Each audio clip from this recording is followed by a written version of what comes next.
sacred day to you this day of your time. How are you all? All right. All right, all right. We thank you for the co-creation of this interaction this day of your time. We will begin this transmission with the title, Seeing is Believing.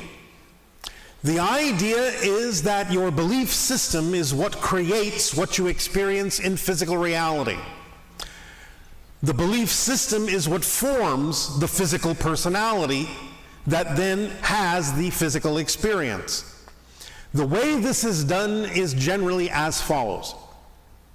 Imagine yourself now as the soul that you are. Remember, a soul is not something that you have. A soul is what you are. That's your natural state. A non-physical consciousness, energy, self-aware energy. The soul, if you want to imagine it in its natural state, can be perceived as a sphere of energy, an orb of light. This orb of light that is your soul has, if you want to continue this particular perception, within it, imagine that there are ripples of energy. Like throwing a stone in a pond that creates ripples, imagine that this sphere of light, this soul, is full of these different ripples, these different vibrations. Each of these vibrations represents a different concept, a different perspective, a different idea. The soul, when it decides to have what you call a physical incarnation, will then take some of these vibrations, not all of them, some of these ripples, and it will pick this particular ripple, this particular vibration, that particular frequency within itself that represents the specific challenges it wishes to experience, lessons it wishes to learn by having the physical experience, and it will take those vibrations and concentrate them down into the center of the sphere. The sphere is still there. Some of the vibrations are not used, but the ones that are chosen concentrate, focus down into the center of the sphere, creating this kind of little crystalline seed that is made of those concentrated vibrations.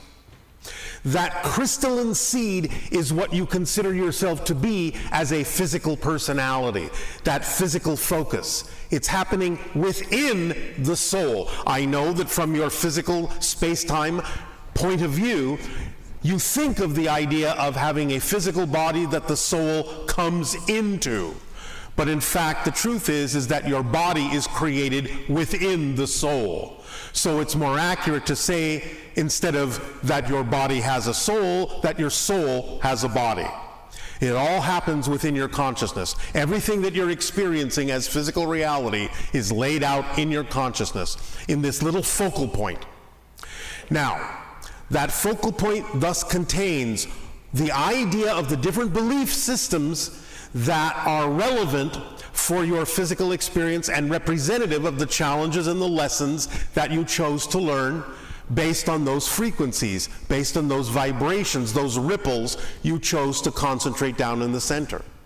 So when you are experiencing physical birth, this is what gets laid in. This is what gets imposed upon the physical cellular matrix that you are creating at the center of your soul, are these vibrations, these frequencies that then translate into your physical mind that contains a repository of all of these belief systems that will then appear in a certain sequence throughout the course of your life, be released by the unconscious part of your mind into the subconscious part of your mind, which will then release a belief at a time that you can then experience that attracts an opportunity for you to learn a lesson.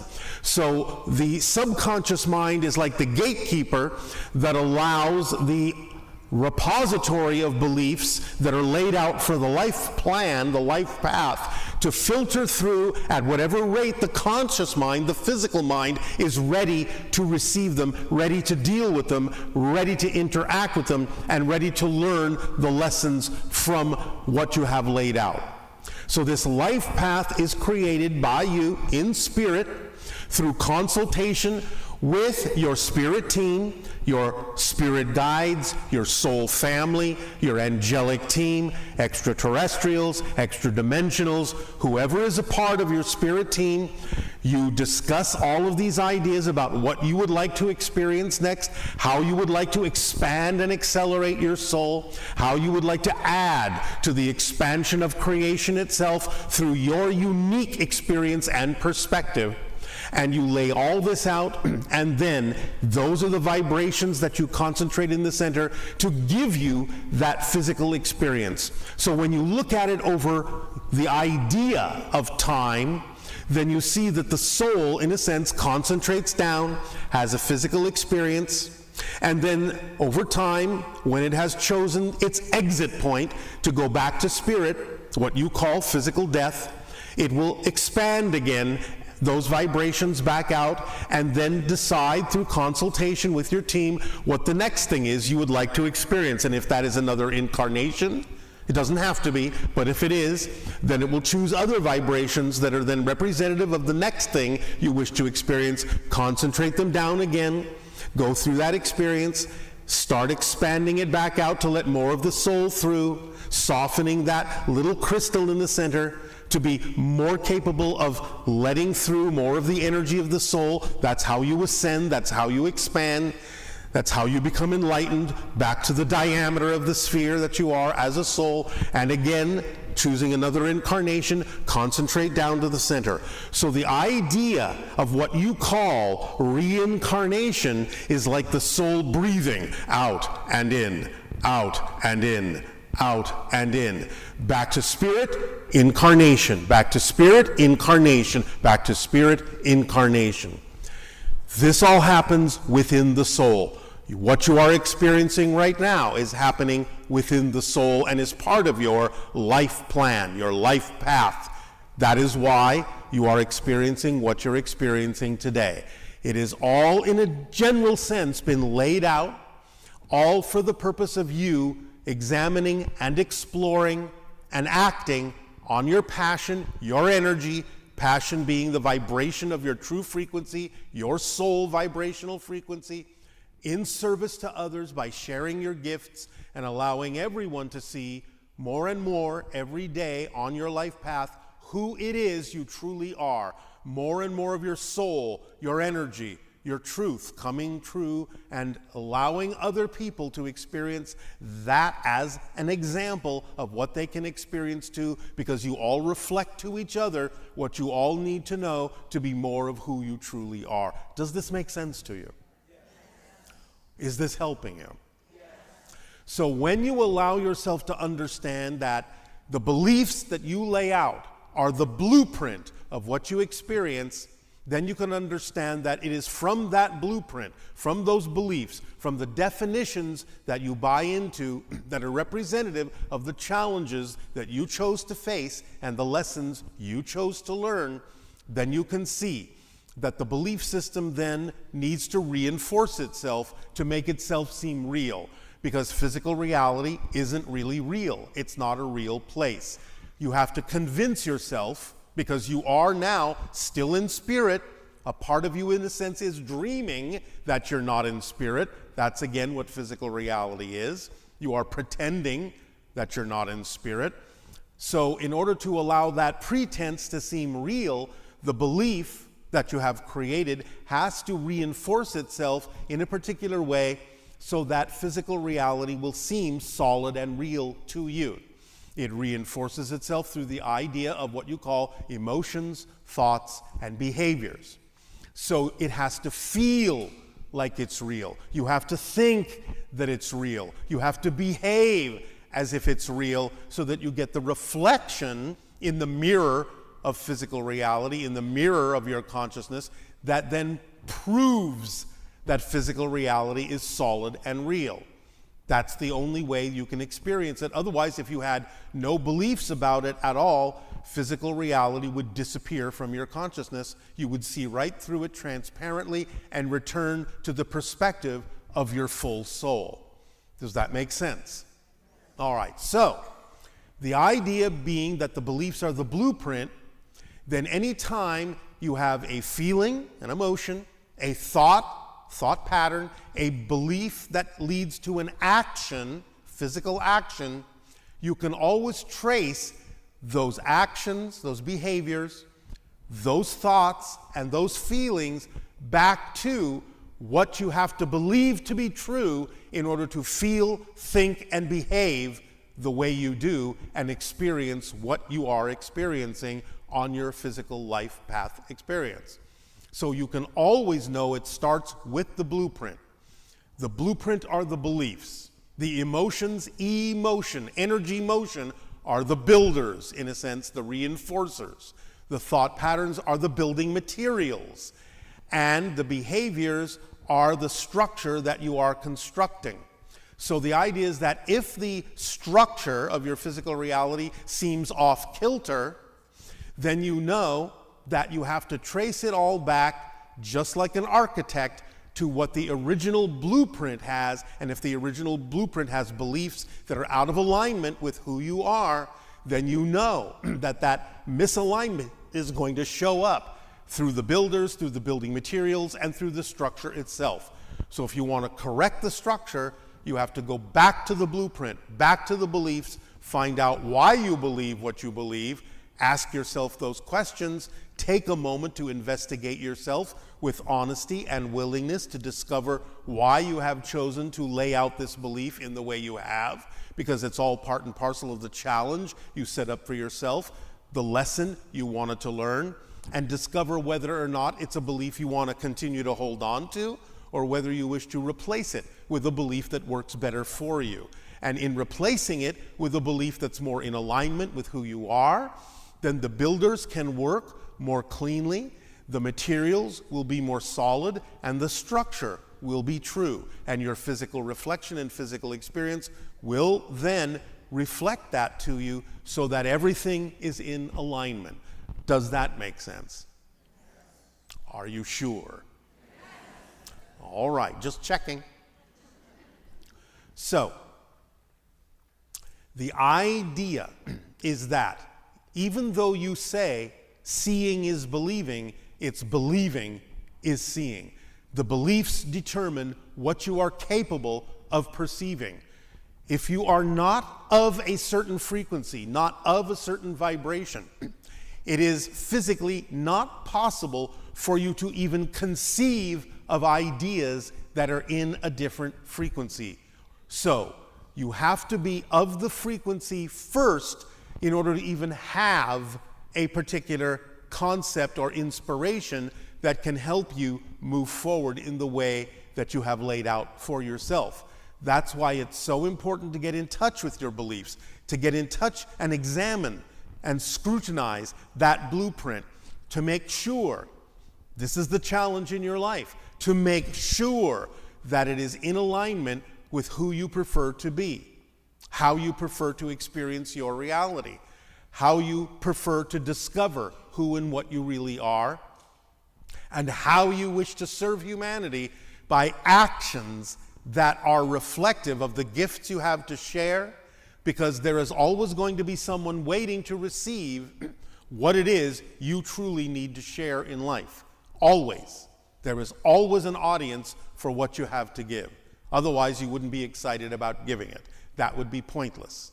So the idea is, don't hold back from being yourself. Don't hold back from sharing where appropriate what it is you have to share. There is always going to be someone who will get a benefit from it. I guarantee it. And that will uplift everyone. And that will at least give everyone the opportunity, whether they choose to match that frequency or not, whether they choose or not to use it to improve their own lives, doesn't matter. They may someday understand that. And at least you have given them the option and the opportunity to do so by being the perfect example of living your life full of joy and creativity and action and service to others in the most fun way you possibly can.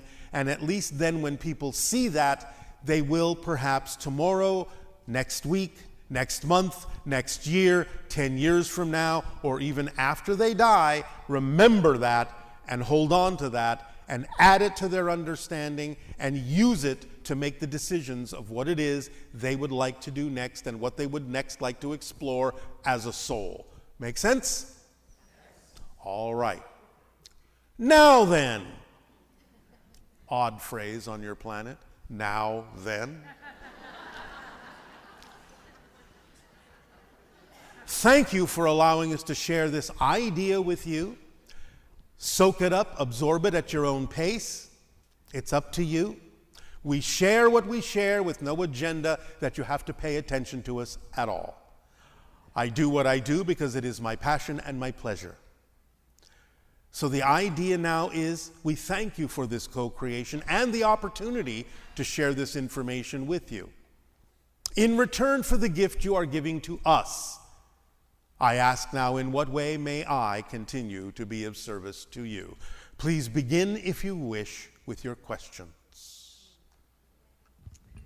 Okay, so we're going to choose the questioners now. So if the people who are the volunteers that are doing that could, okay, and just raise your hands if you're interested in asking a question.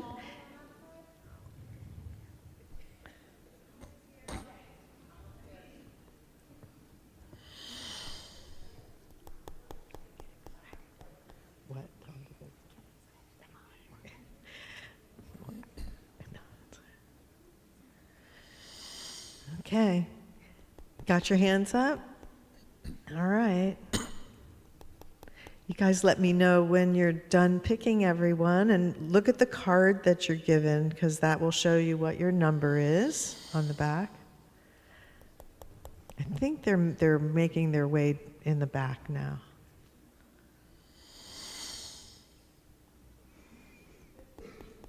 You're all so calm and peaceful.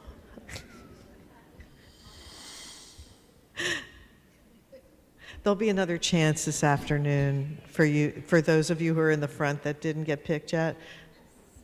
There'll be time this afternoon to do that again, so more people will be able to ask questions.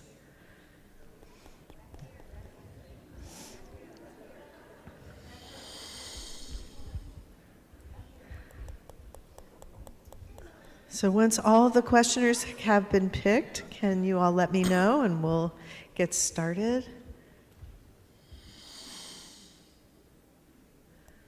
Okay, if the first questioner could come up to the microphone. Number one. All right, have fun.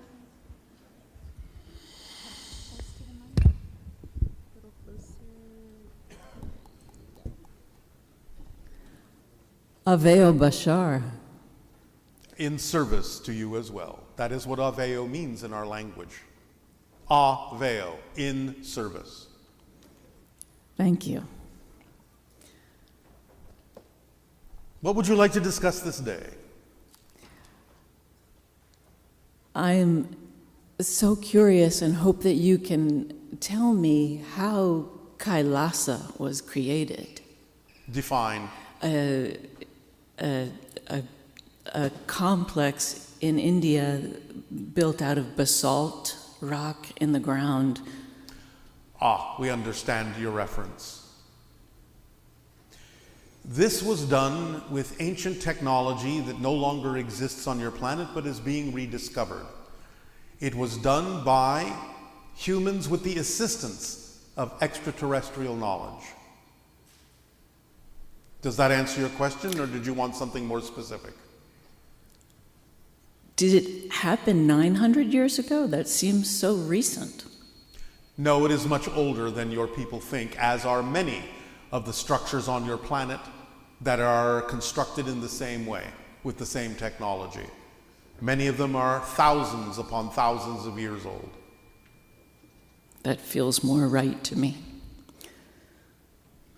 And then my other question is, a few years ago I was weeding my mother's garden, and there was a beautiful praying mantis on a tree, and I felt like we had a real relationship, a connection.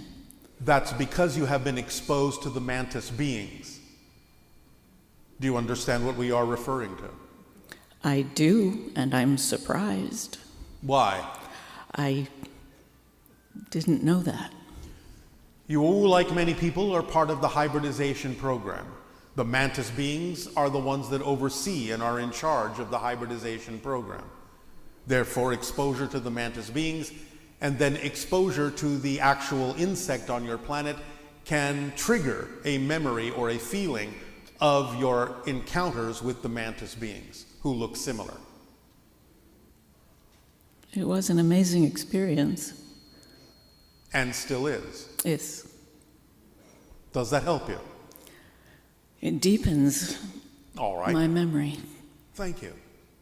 Thank you, Bashar. Avea. Aveo.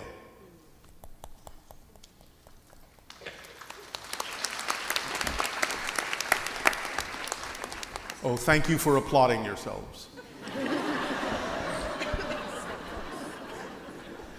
Good day, Bashar. And to you, good day.